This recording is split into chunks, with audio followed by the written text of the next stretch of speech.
Alright, this video is going to be how to build an intermix. Really important things with this. You want to make sure your master volume is turned up. You want to make sure that your pack is at a bearable volume. If I put it about right here, I don't have very much background noise. The further up I go, the more background noise I get.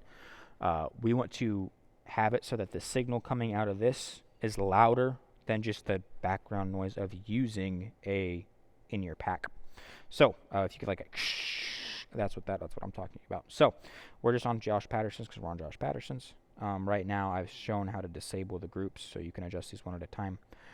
The way that I build a mix is I start with drums, I go to bass, and then I go to my melody instruments, then I go to my vocals.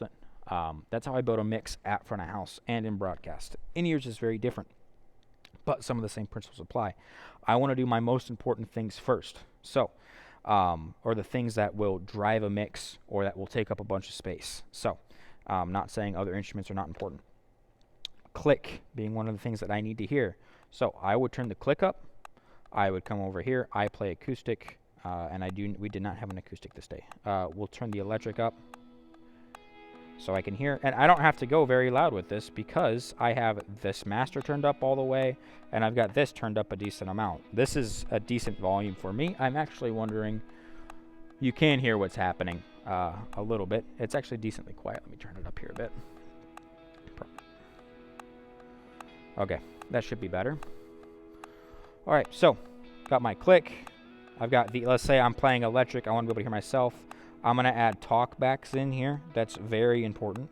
So this is kind of like just a quick way to do this here.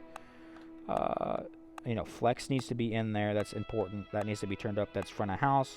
I want my talkbacks to be in there. That's very important. Those need to be able to be heard. The click is the most important thing that you can have, and that's why it's panned down center. All of my very important need to hear things are straight down the center. My instrument, click, the lead vocals, if there's 3 of them, you want them panned down the center or close to center. So when I say pan, I took it, this is my second video. So you want to hit adjust, you click it in, it lets you see this menu. That my piano is panned all the way right. You can see both channels are put all the way right. My electric is spread out. My keys is all the way left. That creates some good separation in the ears, and you'll be able to hear that. My keys are all the way over here. They're all the way on this side. My piano is all the way on this side. So it creates some really good separation when I'm listening to it, where I can hear what I need to hear. So I want to hear the electric because that's my instrument. The nice thing is that with a electric, you notice if I pan it towards center, it just becomes more focused. So this is one of the things hey, I want the electric to be in my face so that I can hear it. I guess I'm just yelling right now because this is in my ears. I want to hear drums next. I want to get the beat of what's happening. I need more click here just so I can hear it better. I want to be able to know where my drummer's at, where he's going. So I want to hear the kick and the snare, though, that's important to me. If I turn my overheads up, and this is a really important tip as a drummer, you want your overheads to be high because you're going to get a picture of the kit. You're not going to hit the cymbals as hard, and you'll hit the drums, snare, toms, and such harder, which is what you want, that's what your front of house person wants. So I would take a little bit more kick in. I want a little bit more snap out of what I'm listening to. I'll take a touch of toms here. So this is a lot going on in this in-ear mix. You do not need this much. I'm doing this because this is a general mix, and you can see I want to make sure my overheads are panned left and right. I want to make sure my toms are panned a decent amount. I want to make sure my hi-hat's a decent amount. Kick and snare are very fundamental, and so is the bass. I want to keep those down center. If you don't prefer to hear the bass, throw it in the right ear. So that's nice there. I got my electric. I'm going to need a touch more of my instrument. We'll say electric is mine. I want to be able to hear it. I'm losing the click a little bit, so I'm going to go back to the drum area, turn my click up. So I can easily hear my click. I can easily hear my electric. It's right in front of my face. Super nice, super clean. We actually have a second electric too, so if I want to be able to hear my other instruments that are happening, I will pan this more along the right side. Oh, see, so I hit solo there. So notice I lose everything because this yellow S is here. I was like, oh, hey, I'm messing with this. I can hear what's happening on the second electric compared to what's happening with mine and what I'm doing. I lose the click. I literally lost everything. I want to hear what my fellow melody instruments are doing so that I can either play less or play more depending on what space they're filling. That's very important. That's why in-ear mix is so important. You can see where other musicians are at. So, sitting here, I got my click. I've got my electrics. Now, vocals, very important. Obviously, if you're a vocalist, you're going to need a lot less instruments and you're going to need more vocals. I want to hear what people are singing, where my leaders are going. And this is where panning really comes in helpful.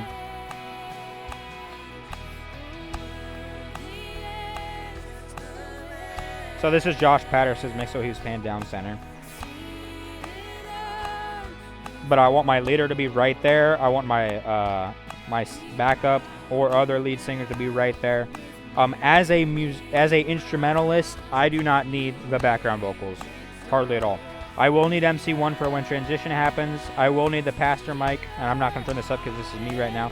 I will need this when, we'll just do that so it's a little easier to talk, and I'm probably just screaming. Let me turn this down a touch here. Yeah, I am just yelling. Hopefully I'm not peeking out too bad. This is a one-man show. So, right now, what I can hear the click, I can hear the electric. Two most important things if I was playing electric. Talkback. Right now, I don't have a way to test that, but, you know, Flex 1 is turned up a decent amount. Main talkback, actually, with where everything's at, needs to come up higher. I've got black, red. I can hear my vocalist, which is really important. I can tell where they're going, and this is a decently loud moment. So what I'm doing by panning is creating space in my ears to be able to hear where they are each going. I would recommend, unless you're doing something where you put the click on your left side and the talkbacks on the right side, I would recommend the talkback stay down the center, because with how we've been built, designed by God, what is in front of you and in the center, you just hear easier. What's off to the side, you hear a little bit less. Unless there's two, like a piano left and a keys right, it sounds wider and bigger. So, that is what I recommend. Let's finish this out here real quick.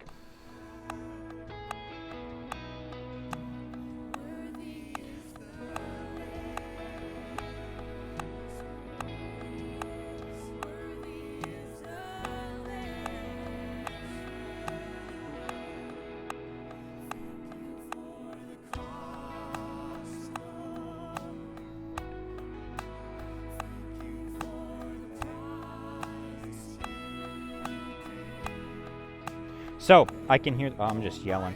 So I can hear the click really easy. I can hear the electric really easy, super nice. I know where the band's going because I have the lead vocals turned up.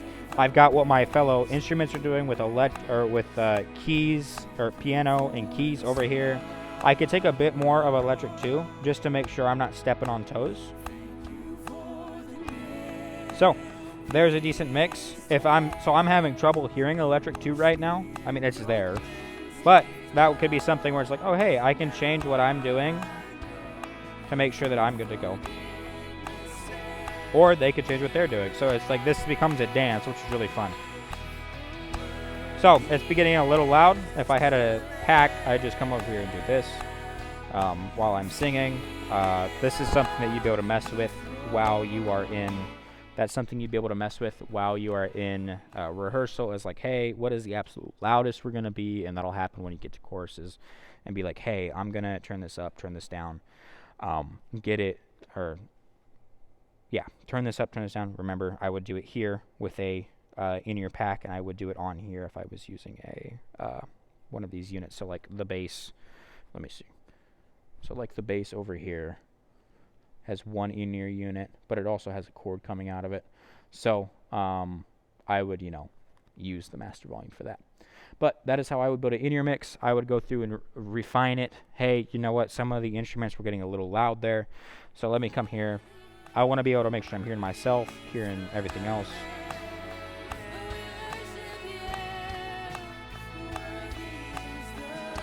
So I got piano over here really nice, electric really nice.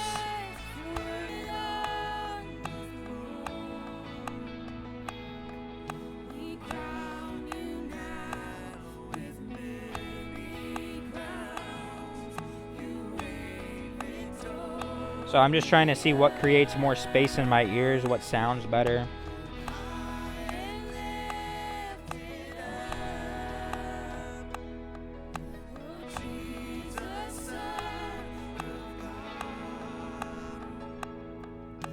So that's how I would build my intermix. I hope that that would help you. Yeah.